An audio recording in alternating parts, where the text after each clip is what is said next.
നല്ലവനായി യേശു എന്ന നമ്മുടെ കൂട്ടത്തിൽ ജീവിക്കുന്ന യേശു ക്രിസ്തു ഇന്നും ജീവിക്കുന്നു. യേശു ക്രിസ്തുവിന്റെ നാമം വിളിച്ചപേക്ഷിച്ചാൽ ഒരുവനും നശിച്ചു പോകുകയില്ല.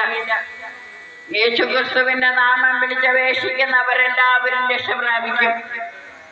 യേശുവിന്റെ നാമത്തിൽ സാത്താൻ നിലപതിക്കുന്ന കണ്ടു എന്ന് പറയുന്നു. നമ്മുടെ കുടുംബത്തിൽ നിന്ന്, നമ്മുടെ കൂട്ടായ്മയിൽ നിന്ന്, സ്ഥാപനത്തിൽ നിന്ന്, ഇടവകയിൽ നിന്ന്, ദേശത്തിൽ നിന്നെല്ലാം യേശുവിന്റെ നാമം പറഞ്ഞാല് നമ്മുടെ എല്ലാ ബന്ധനങ്ങളും കെട്ടുകളും അഴിഞ്ഞു പോകും.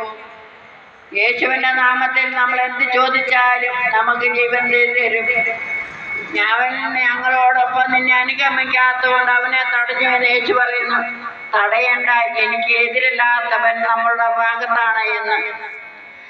മാമോദിസ സ്വീകരിക്കാത്ത ഏതൊരു വ്യക്തി ആയിക്കോട്ടെ, അക്രൈസ്തവരായിക്കോട്ടെ, യേശു ക്രിസ്തുവിൽ വിശ്വസിക്കുന്നവൻ രക്ഷ പ്രാപിക്കും. യേശു ക്രിസ്തുവിനോട് വിശ്വസിച്ച് പ്രാർത്ഥിച്ചാൽ അവനും ദൈവം കാര്യങ്ങൾ സാധിച്ചു കൊടുക്കും.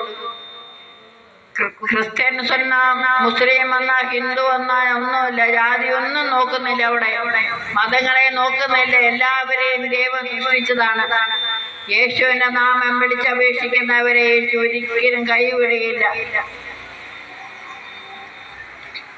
പാപത്തിൽ ജീവിക്കുന്ന ഒരു വ്യക്തി തന്റെ ജീവിതകാലത്ത് യേശു ക്രിസ്തുവിനെ കുറിച്ച് കേട്ട, യേശുവിന്റെ മരണത്തെ കുറിച്ച് അറിഞ്ഞ്, അവിടുത്തെ ശരീരത്തിലേറ്റ മുറിവുകളെ അറിഞ്ഞ്, അവന്റെ പാപങ്ങൾ നമ്മുടെ പാപങ്ങൾ ഏറ്റുപറഞ്ഞ് മനസ്തപിച്ച് ദൈവത്തോട് കൂടുതൽ അടുത്ത ദൈവം തീർച്ചയായും